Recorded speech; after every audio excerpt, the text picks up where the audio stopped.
Victor Frankl అనే ఒక German Jewish psychologist man search for meaning అనే ఒక చక్కటి పుస్తకం రాశారు. ఆ పుస్తకంలో ఆయన ఒక స్టేట్మెంట్ రాస్తారు. Anything can be taken away from a man, any freedom can be curbed, but one freedom cannot be taken away at any point of time, that is freedom of attitude, freedom to choose our own mind set, how to react for a particular situation. అంటే మనిషి దగ్గర నుంచి ఏదైనా తీసేసుకోవచ్చు, మనిషి స్వేచ్ఛని పూర్తిగా హరించవచ్చు, మనిషి దగ్గర నుంచి అతనికి కావాల్సిన వాళ్ళు తీసుకెళ్ళిపోవచ్చు, అతనికి పూర్తిగా సంఖ్యలు విధించవచ్చు.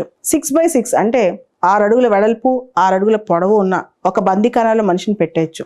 ఎలా అయినా మనిషిని హింసించవచ్చు, మనిషి దగ్గర నుంచి ఏ స్వేచ్ఛనే లాక్కోవచ్చు, కానీ ఒకటి లాక్కోలేం. అదే ఫ్రీడమ్ ఆఫ్ యాటిట్యూడ్. ఒక పరిస్థితి తనకు ఎదురైనప్పుడు ఆ మనిషి ఎంత స్ట్రాంగ్ గా ఉంటాడు, తన మైండ్ సెట్ ఎలా ఉంచుకుంటాడు, దానికి ఎలా రెస్పాండ్ అవుతాడు, దానికి ఎలా రియాక్ట్ అవుతాడు అనే విషయం ఆ మనిషి దగ్గర నుంచి ఎవ్వరూ ఎట్టి పరిస్థితిలో లాక్కోలేరు.